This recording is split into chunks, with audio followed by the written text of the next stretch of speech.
Então vamos lá. Hoje voltando, né? Nós estamos agora começando o penúltimo capítulo, já estamos chegando no fim do nosso livro.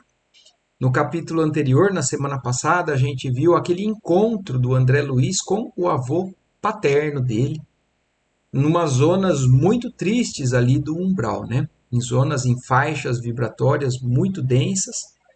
E não foi por acaso, como a gente viu. O André Luiz tinha uma ligação muito grande com esse avô, com esse espírito, e o espírito do avô também estava num momento de uma sensibilidade, né, de uma abertura para poder receber o auxílio. Por isso que o André Luiz foi permitido, convidado ali e estava junto.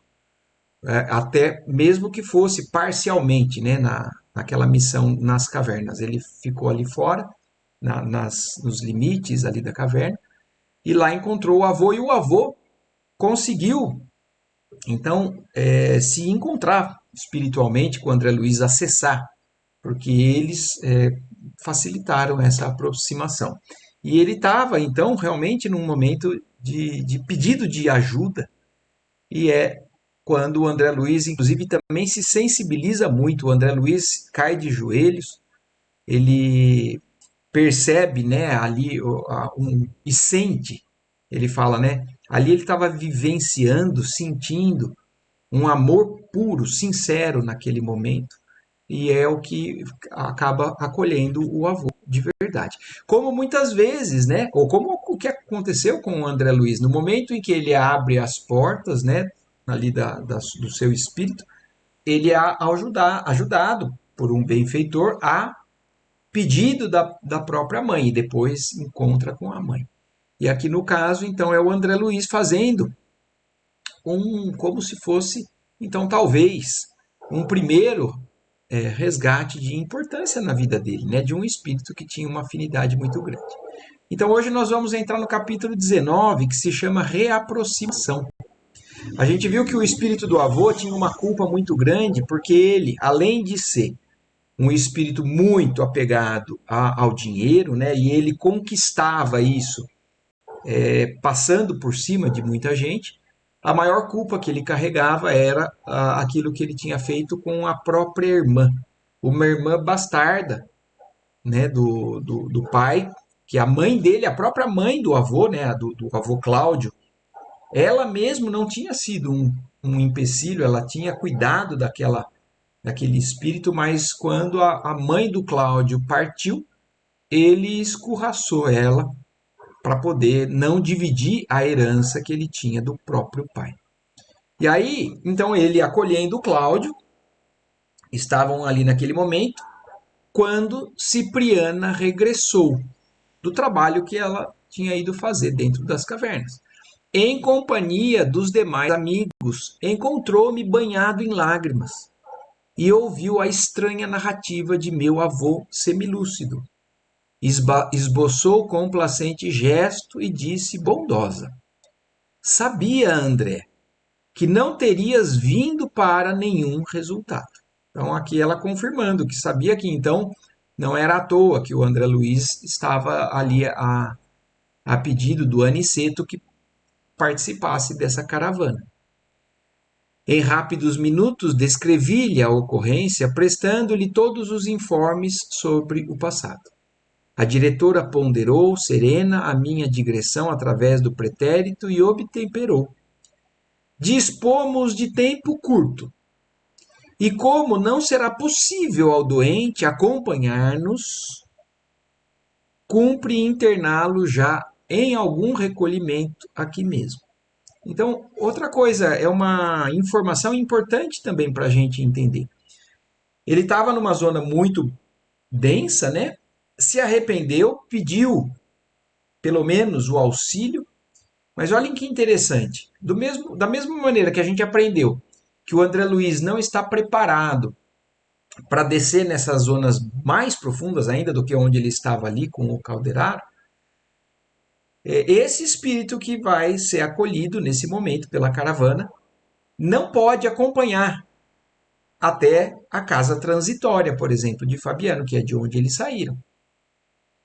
Ele tem que ser internado num outro local de auxílio ali mesmo, por conta de faixas vibratórias muito distoantes. Ele talvez não tenha condições de, mesmo que seja ainda em um nível mais baixo que o nosso lar, são níveis que cada um sintoniza, está pronto, ainda não consegue. Então não é tão simples você visitar uma esfera mais alta se você, quer dizer, você não tem acesso. É uma questão, talvez, se a gente analisar, de física mesmo. Porque nós estamos falando de padrões, de faixas vibratórias de um elemento semimaterial, né, o perispírito. Então, ele vai conseguir ficar somente aonde é o tom vibratório dele. Então, mesmo que ele tenha já uma abertura, ele não pode acompanhar toda a turma. Meu avô, malgrado ao júbilo de me haver reconhecido, não guardava razoável equilíbrio. Pronunciava frases desconexas, em que o nome de Ismênia, a irmã, né, era repetido a cada passo. Não podemos esquecer, acentuou a venerável instrutora, que o irmão Cláudio precisa de tratamento e de cuidado. Então ele não vai ser deixado para trás, ele vai receber tratamento e cuidado, mas num ambiente favorável, mais propício para a condição atual que ele está. É impossível prever quando se achará em condições de respirar a atmosfera mais elevada. Então, olha isso, e ela ainda completa, né? É impossível prever o tempo que isso vai acontecer. No caso dele, porque depende, talvez, inclusive, de um esforço dele, para que ele possa ir ser direcionado a essas esferas um pouco mais altas. Assim dizendo, generosa e meiga, auscultou o velhinho semilouco, examinando-o maternalmente. Decorridos alguns instantes, informou: André, nosso enfermo, para melhorar com mais rapidez e eficiência, deveria retornar à experiência carnal. Então, olhem como não é tão simples. Então, não é uma questão de tempo ali, internado nesse pronto-socorro, ali naquele nível vibratório, que vai fazer com que ele, então, já esteja preparado para subir para uma zona um pouquinho acima, ou a casa transitória, ou o próprio nosso lar. Analisando o caso, ela falou, para ele melhorar mais rápido e com mais eficiência, então não falou que ele não iria melhorar de outra forma, mas o tratamento indicado para um espírito nessas condições é o reencarne imediato. É ele retornar à experiência carnal. Imediato talvez não seja a palavra mais correta que eu acabei de utilizar. Mas ele não vai ter condições de ir lá em cima para depois preparar uma reencarnação com direito a muitas escolhas. É o que a gente também já viu várias vezes, tanto no estudo do Livro dos Espíritos, quanto nesses livros aqui que o André Luiz nos traz. Existem reencarnações que são com a participação do espírito a ser reencarnado, podendo opinar, podendo escolher, aceitando. E existem reencarnações que são mais compulsórias, que são ainda para espíritos que não têm condições de escolher. São espíritos mais embrutecidos. Eles não têm nem o merecimento e nem condições de escolher. Então, no caso do avô do André Luiz, ele é um desses casos que ele deve retornar à experiência carnal o quanto antes. Nesse caso, então, disse eu humilde, poderíamos merecer seu auxílio, irmã? Então, André Luiz, ouvindo a instrução dela, fala assim, e você pode nos ajudar com isso? Porque o André Luiz, pelo jeito, ali ele está... Agora ele abraçou esse espírito e ele quer ir até o fim para poder encaminhar o avô. E aí ela fala, como não? Em se tratando de reencarnação por meras atividades reparadoras, sem projeção nos interesses coletivos de modo mais amplo, nosso concurso pessoal pode ser mais decisivo e imediato. Então, olhem então, aqui também uma explicação que nos ajuda a entender. Algumas reencarnações são mais elaboradas, exigem a participação de espíritos mais elevados.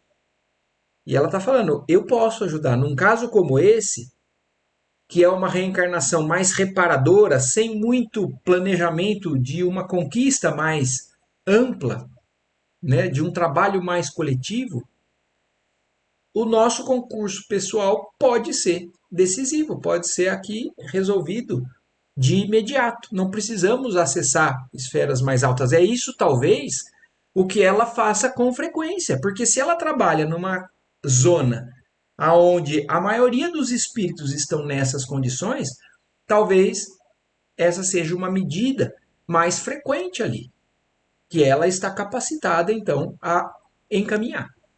Temos nestes sítios grande número de benfeitores, providenciando reencarnações em grande escala nos círculos regenerativos. Vejamos como estudar a situação futura deste irmão. Então, só completando o que a gente já viu também no livro anterior, inclusive, né, num planejamento reencarnatório, que a maioria das reencarnações elas adotam padrões generalistas e outras projetos mais elaborados. Então, aqui nesse caso, ela é confirmando isso. Existem benfeitores ali que providenciam reencarnações em grande escala nessas condições.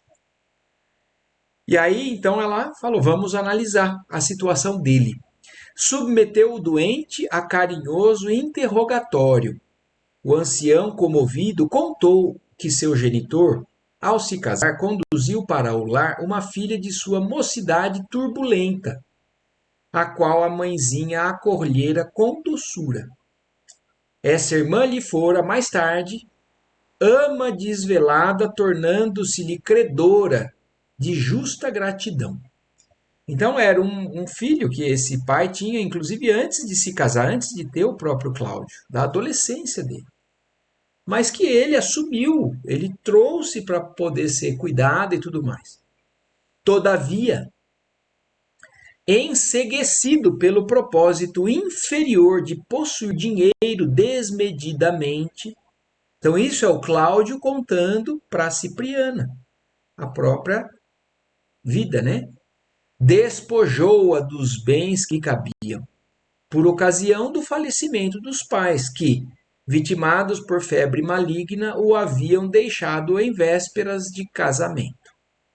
Ismênia, espoliada, depois de chorar e reclamar debalde, foi compelida a homiciar-se em residência de família abastada, que lhe cedeu, por favor, um lugar de copeira com remuneração desprezível. Então, imagine, o Cláudio e o pai do Cláudio tinha deixado uma certa quantia que era suficiente para ela ter uma vida digna. Mas ela teve que então pedir e acabou conseguindo o emprego de copeira numa família mais abastada. Soube que, premida por dificuldades materiais de toda sorte, desposara um analfabeto, homem rude e cruel, que a serviciara e lhe dera algumas filhas em dolorosas condições de miserabilidade. Então, por essa decisão do Cláudio, ele determinou uma vida difícil para Ismênia. Casou com um homem mais rude e cruel, teve várias filhas, mas com uma vida de condições miseráveis. Exposto o desvio máximo de seu caminho, passou a comentar os indignos ideais que nutria no terreno da sovinice.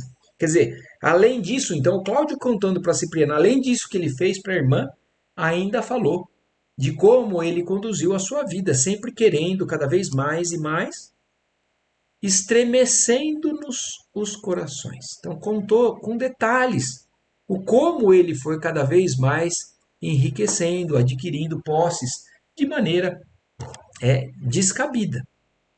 Cipriana, demonstrando-se habituada aos problemas daquela natureza, esclareceu-me. Então, olha aqui, mais uma vez, confirmando, a Cipriana trabalha em ambiente como este e que ela lida com espíritos com situações parecidas. E aí o André Luiz talvez estivesse um pouco chocado, mas ela, já lidando com aquilo em outras ocasiões, esclareceu, né? Já conhecemos dois pontos essenciais para os serviços que lhe competem. Então, olha isso, ela ouviu toda a história e ela tem uma diretriz básica de situações como essa. Então, ela falou assim: eu já identifiquei dois pontos essenciais para a nova encarnação dele. A necessidade da reaproximação com Ismênia. Então, o capítulo, vocês se lembram, se chama Reaproximação. Então, a primeira coisa que a gente lida com uma culpa, um prejuízo muito grande que a gente possa ter feito para alguém, é um dia devolver, pagar, reaproximar, para poder reequilibrar aquilo que foi feito, né, de prejuízo. Então, a primeira necessidade é essa, reaproximação com a Ismênia, que não sabemos onde se encontra, se encarnada ou não. Porque esse espírito pode ter se revoltado, pode estar vagando também pelo umbral, ou pode já ter reencarnado. Assim, então o primeiro ponto é esse, agora o outro ponto é que ela vai falar. E o imperativo da pobreza extrema. Então, se ele errou demais no apego ao dinheiro, agora uma nova encarnação para poder fazer com que ele não erre de novo da mesma maneira e comece a aprender colocando ele na situação inversa. Então, o imperativo de uma pobreza extrema. Então, esses são os casos que, por mais que a pessoa lute, por mais que ela faça esforços, estude, trabalhe, ela tem dificuldade em conseguir um sucesso, materialmente falando. Então, é uma encarnação que vai estar determinada. A grande prova dele vai ser enfrentar a pobreza extrema. Junto de quem? Junto de um espírito que ele prejudicou gravemente. Então, imperativo da pobreza extrema com trabalho intensivo para que reeduque as próprias aspirações. Então, para que ele valorize a dificuldade que é adquirir o dinheiro, que ele valorize a condição de um ser humano encarnado passando pela penúria. Então, se ele fez alguém passar por isso, mas não se sensibilizou com isso na encarnação passada, sentindo na pele, ele não vai esquecer. De posse do endereço provável dos descendentes da irmã outrora espezinhada. Então, aqui agora, a Ismênia identificou esses dois pontos, e aí o que eles vão fazer? Vão ir atrás da Ismênia para reaproximar. Então, pegaram o endereço dos descendentes para tentar encontrar o espírito da Ismênia.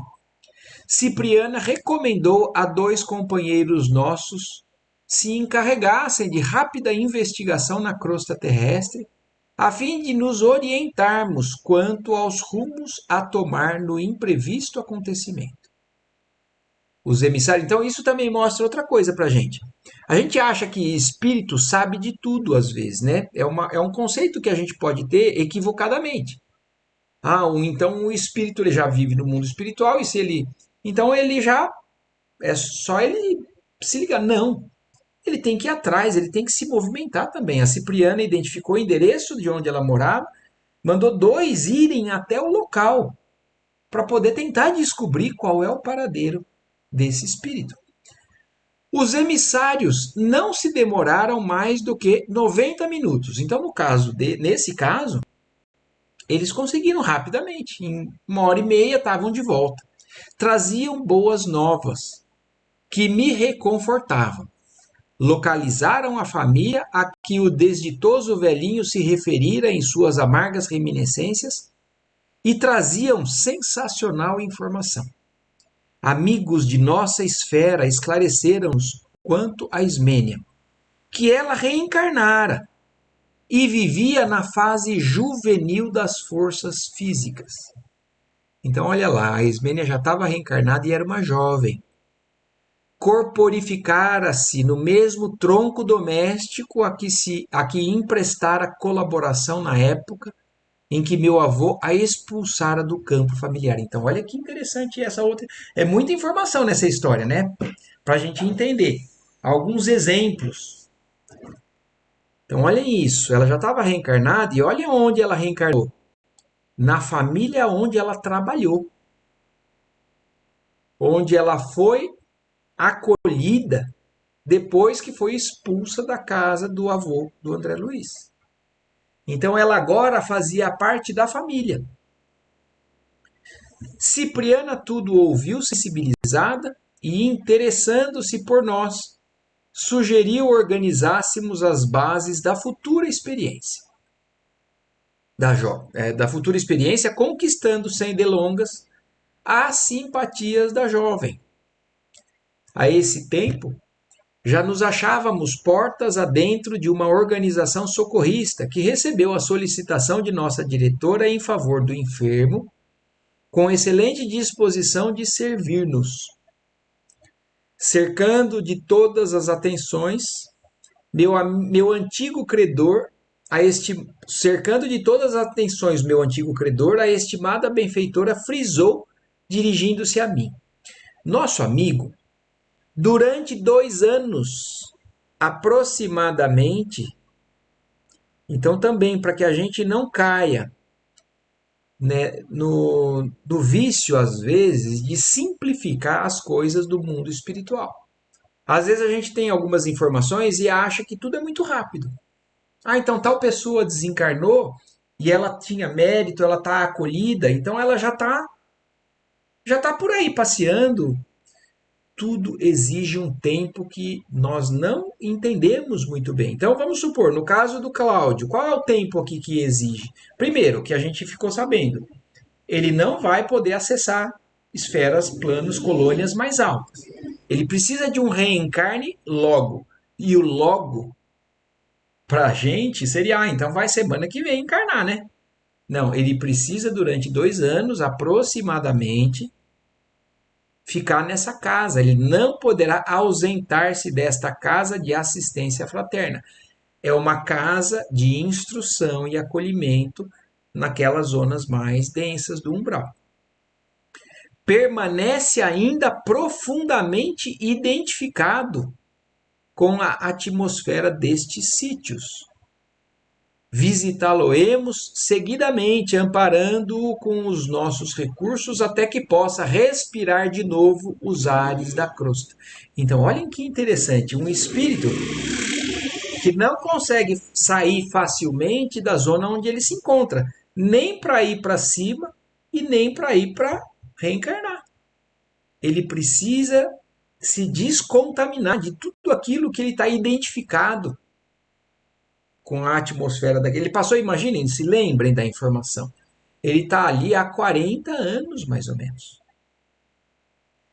É de notar que a mente dele não se libertará das teias da incompreensão com facilidade. E neste estado, não volveria com êxito ao educandário da carne. Então, olhem isso. Então, até isso é um detalhe importante. Se ele reencarnasse imediatamente, sem esse devido preparo, não seria útil, ele não conseguiria aquisições que fossem benéficas para a jornada dele. Então, ele vai passar por um período ali de acolhimento, cuidados, transformação, instrução, e aí depois reencarna, para que ele tenha mais êxito nessa jornada, nessa nova encarnação. Acatei a ponderação, acompanhando o curso das providências para o caso. Cipriana contemplou enternecida a entidade demente e prosseguiu bondosa. Agora, André, finalizando nossos trabalhos da semana, tentemos trazer Ismênia até aqui para os trabalhos preparatórios de reaproximação.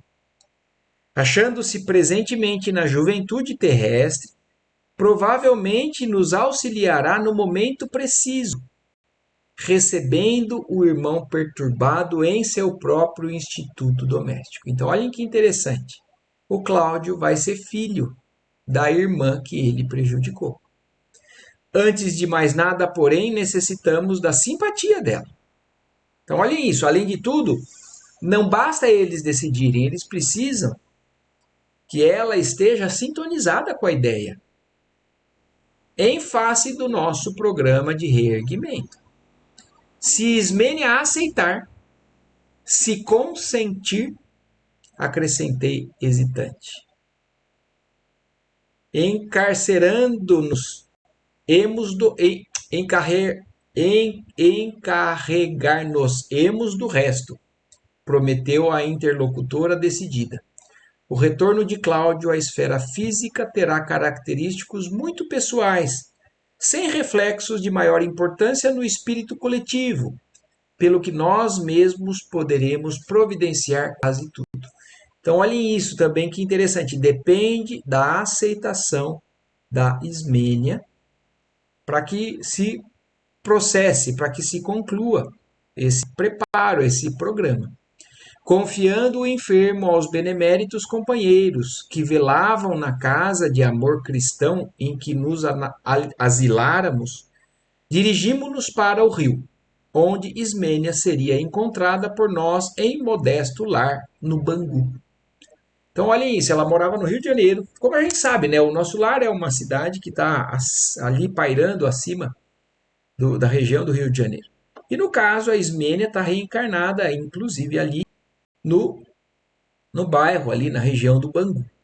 Em plena madrugada, entramos respeitosos na humilde residência. A irmã de meu avô era agora a sexta filha daquela senhora que na existência física era conhecida por neta da velha Ismênia. Então, olhem que interessante.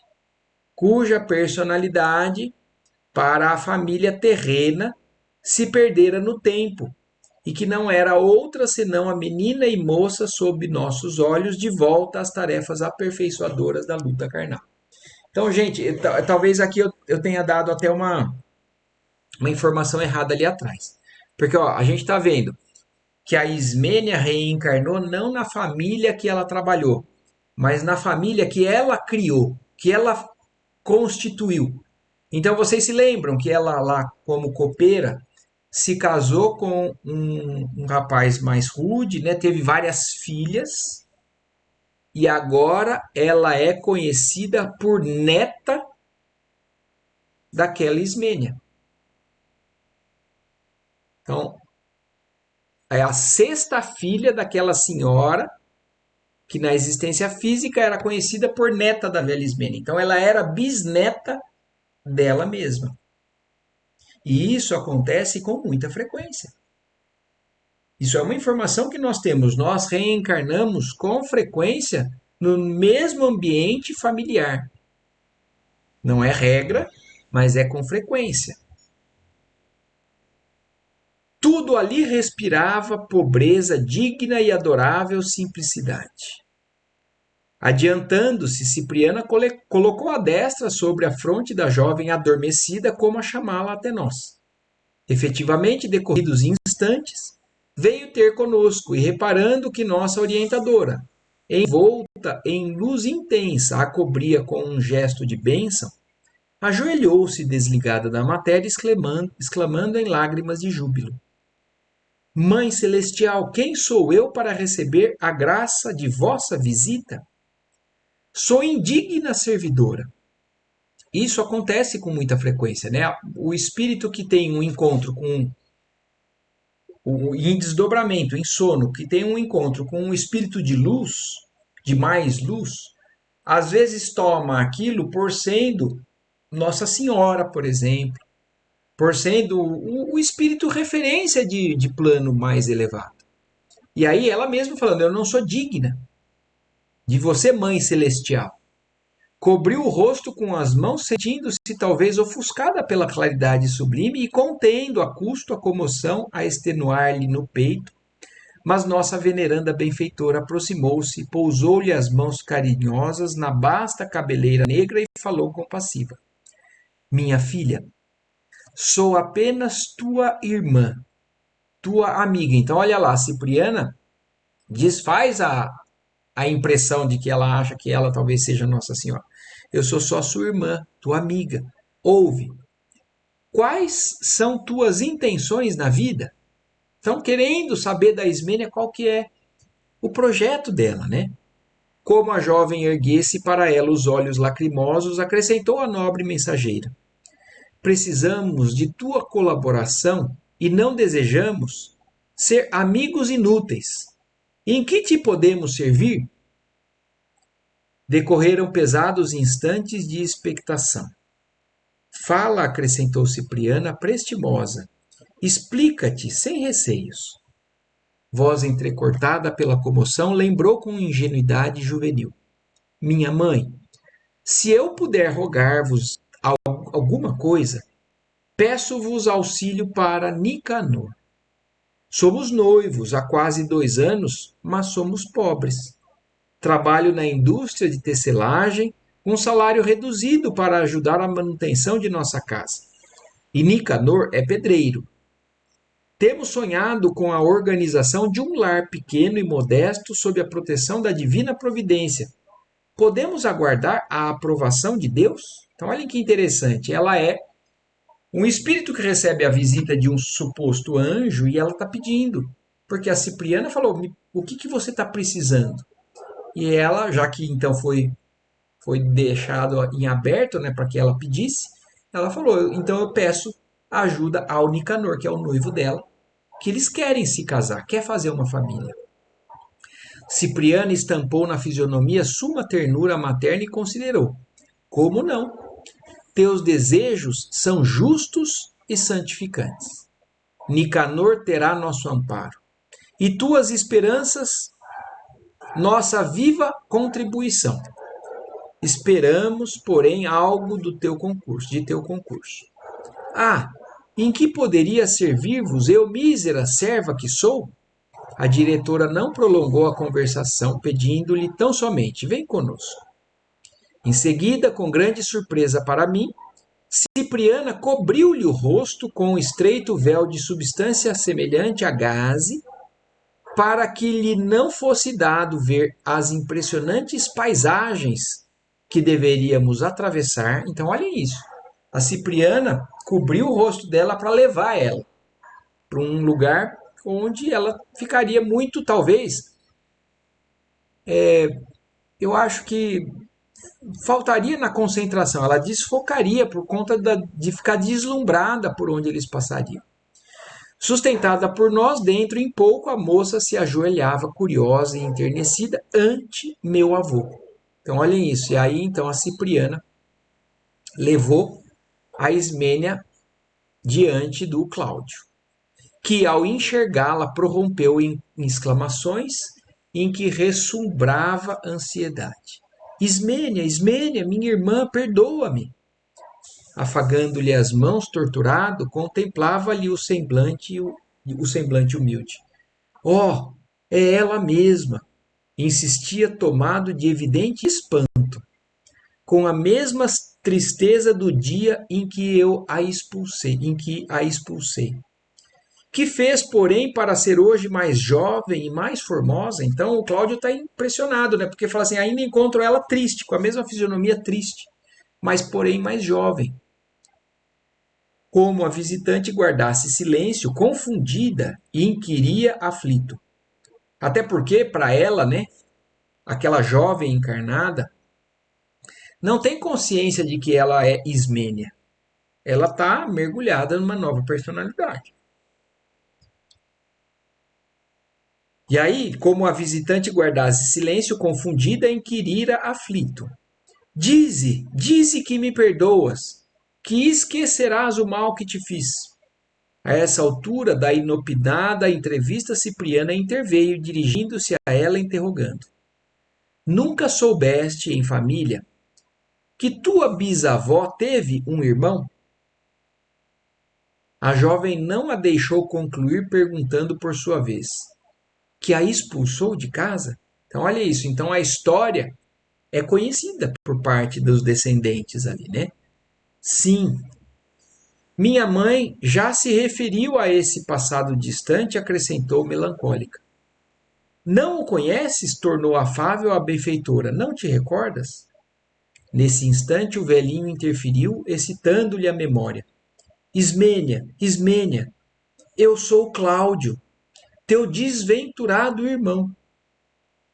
A jovem não sabia como interpretar aquelas evocações, mas nossa diretora, cingindo-lhe os lobos frontais com as mãos, a envolvê-la em abundantes irradiações magnéticas, insistia meiga, provocando a imersão da memória em seus mais importantes centros perispiríticos. Revê o pretérito, minha amiga, para bem servirmos a obra divina. Então a Ismênia está fazendo, a Cipriana está cuidando de fazer com que a Ismênia acesse o passado dela para poder se recordar. Porque por enquanto para ela não está entendendo nada. Notei assombrado que algo de anormal sucedera na mente da jovem, porque seus olhos, dantes doces e tranquilos, se tornaram dilatados e inquietos. Tentou recuar ante a súplice expressão de meu avô, mas a energia de Cipriana a conteve, evitando-lhe a expansão dos impulsos iniciais de medo e de revolta.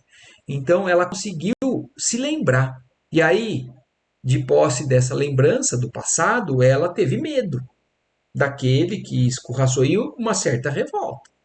Mas a Cipriana tentando controlar toda aquela emoção.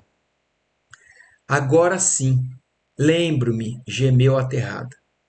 Nossa instrutora então libertou-lhe a fronte e, indicando o enfermo, exclamou em tom comovedor: E não tens piedade? Porque apesar de ver uma pessoa que prejudicou ela também estava vendo a condição que aquele espírito se encontrava. De extrema penúria, né? Espiritualmente falando. E aí a Cipriana pergunta: E você não tem piedade?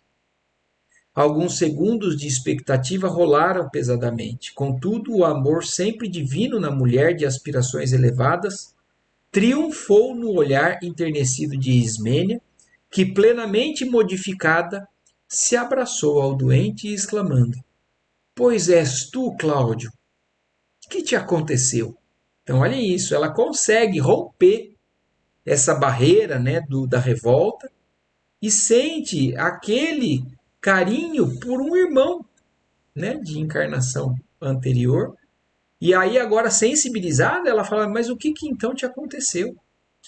Traçou o ancião largo comentário de suas penas, referiu-lhe as faltas passadas e falou-lhe mais lúcido e contente do conforto que a reaproximação lhe conferia. Ela conservou-o muito tempo de encontro ao peito, fazendo-lhe sentir sua imensa ternura, sua dedicação e entendimento sem limites. Então, e vamos observar, né, num caso como esse, o Cláudio conseguiu o perdão rápido, né? Agora, inúmeros outros espíritos, às vezes, não têm essa felicidade. Porque cada espírito tem o livre-arbítrio e se comporta da maneira endurecida ou jamais elevada que se encontra. Então, ela poderia ter se revoltado, ela poderia ter não perdoado, se afastado, amaldiçoado, mas graças a Deus, o espírito dela, né, já tinha condições e, inclusive, perdoa, abraça, acolhe, tenta entender, tenta ajudar de alguma maneira. Quando pareciam perfeitamente reconciliados, Cipriana abeirou-se dela e considerou: Minha amiga, estimaríamos receber a tua promessa de auxiliar o nosso irmão Cláudio em futuro próximo. Cooperarás conosco em favor dele, recebendo nos braços abnegados de mãe se a lei divina autorizar teu matrimônio? Olhem que bonito isso. Então a Cipriana está pedindo permissão, o aceite da Ismênia para receber o Cláudio como filho. E tem mais uma coisa interessante nesse parágrafo, nessa conversa da Cipriana com a Ismênia. Se a lei divina autorizar teu matrimônio. Mostra para a gente como nenhuma ligação aqui na Terra é sem a autorização divina. Então, ela quer se casar com o Nicanor, ela tem planos de se casar com o Nicanor. Mas se a lei divina não permitir, não autorizar, isso não aconteceria. Então, a Cipriana nos lembra desse detalhe, porque ela está informando isso para Ismênia. Se Deus permitir que você se case com o Nicanor, você aceita receber o Cláudio como seu filho? Reverente, dando-me a conhecer os tesouros de uma existência singela e humilde na terra, a visitante exclamou: se o céu me conceder a felicidade de com algo contribuir em benefício de Cláudio, esse benefício será feito a mim mesma, e se um dia eu receber a ventura conjugal, será nosso primeiro e bem-amado filhinho. De antemão sei que Nicanor se regozijará com o meu compromisso. Então, olhem que bonito a decisão, o aceite de uma encarnação recebendo um espírito culpado, né? Num lar aonde poderia ter dificuldade para receber ele. Vocês se lembram nos livros anteriores da história do Segismundo? O Segismundo era um espírito que tinha culpa, tinha prejudicado uma determinada pessoa e aquela pessoa tinha concordado em receber ele como filho, mas chegando próximo do momento, ele estava com medo. Ele não estava querendo aceitar. Diferente, talvez, da questão da Ismênia. Ela está entregue, ela perdoou, ela abraçou, ela está já totalmente envolvida com essa missão, né? E falando, então, ele vai ser o nosso primeiro filhinho. Contemplando o enlevado desditoso prisioneiro das sombras, prometia partilhar-nos-á a vida pobre e honrada, conhecerá as alegrias do pão, filho do suor, com a proteção divina. E olvidará em nossa companhia as ilusões que por tanto tempo nos separaram. Evidenciando deliciosa singeleza de coração, projetava em êxtase. Será um pedreiro feliz, como Nicanor. Abençoará a luta digna que atualmente bendizemos.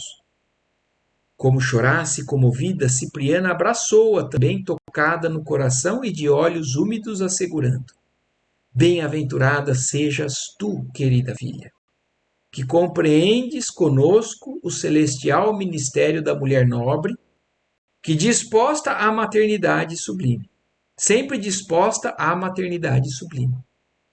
Mais alguns minutos decorreram em salutares entendimentos, e quando o sol engrinaldava o horizonte de tonalidades diamantinas, de novo estávamos no modesto aposento de Ismênia, ajudando-a a retomar o aparelho fisiológico e a olvidar a ocorrência que vivera junto de nós na esfera do espírito. Então, depois de todo esse aceite, né, dessa reaproximação, eles levaram ela de volta ao corpo para acordar e tiveram o cuidado de fazer com que ela se esquecesse, porque ela vai receber um filho e ela não precisa saber dos detalhes desse compromisso, porque nós não sabemos de detalhes do que a gente assume com relação a filhos e tudo mais. Mas o importante é que ela espiritualmente concordou e aceitou. Acordou no veículo pesado, experimentando ignoto júbilo. Tinha a mente refrescada de ideias felizes.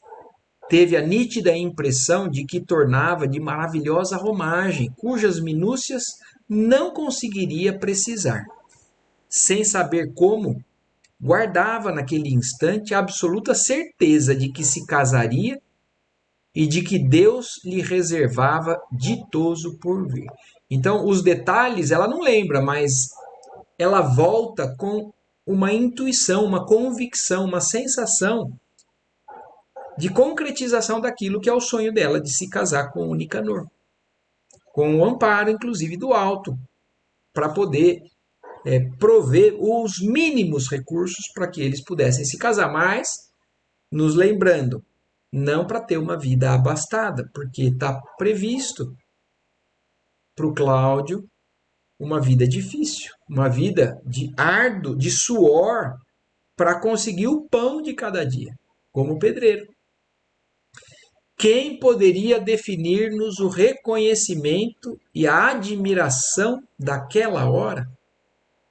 Então imaginem, é tudo muito sintetizado aqui, mas imaginem a beleza desse momento, dessa conquista, de todo esse envolvimento que foi resultado.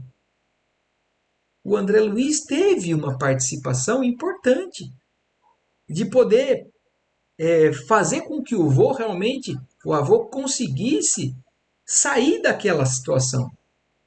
O avô deu o primeiro passo, abriu alguma porta, mas que foi todo um projeto que a espiritualidade mais alta ali já estava prevendo e facilitou, organizou para que o André Luiz estivesse lá naquele momento. Então o André Luiz falou: quem poderia definir-nos o reconhecimento e a admiração daquela hora? Reconduzir uma alma nessas condições, com o perdão daquele que foi o pior prejudicado, né?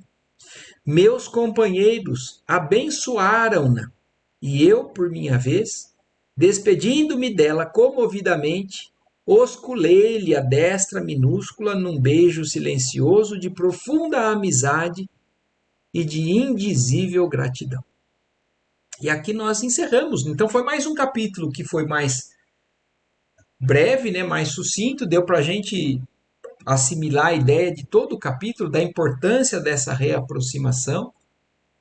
A gente tendo claro que existem sempre as decisões que são pessoais, é o livre-arbítrio que cada espírito tem, então isso poderia, por mais que toda a espiritualidade estivesse trabalhando em benefício desse desfecho, às vezes o espírito ainda tem dificuldade, está relutante e atrasa e sofre.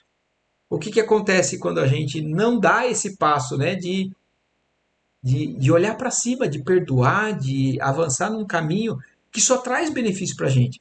Nós mesmos só sofremos ainda mais por essas dificuldades, né? E aqui então encerramos esse penúltimo capítulo hoje. E na semana que vem nós vamos entrar no último capítulo já do nosso livro No Mundo Maior. Certo, gente? Alguma questão a mais, alguma observação que vocês queiram fazer de toda essa história que nós lemos hoje? Não? Tudo certinho? Não, tá ótimo. Tudo certinho, Mar. Maravilha. Então, Adriana, Ádila, pai, então Donato e Gandolf também. Foi Ah, fora de muito realmente. legal. E ajuda a gente a entender muita coisa, né, com relação aos processos, né? Como não é tão simples assim, né? Não, a evolução desse espírito, né? Porque Da Ismênia, né? não é fácil não o que ela fez. Exatamente. É, É isso aí. Maravilha, então, gente. Então, vamos agradecer a Deus mais uma vez por mais um dia aqui juntos e uma ótima noite, uma ótima semana para todos. se Deus quiser, para todos Até aí. mais. Tchau, tchau.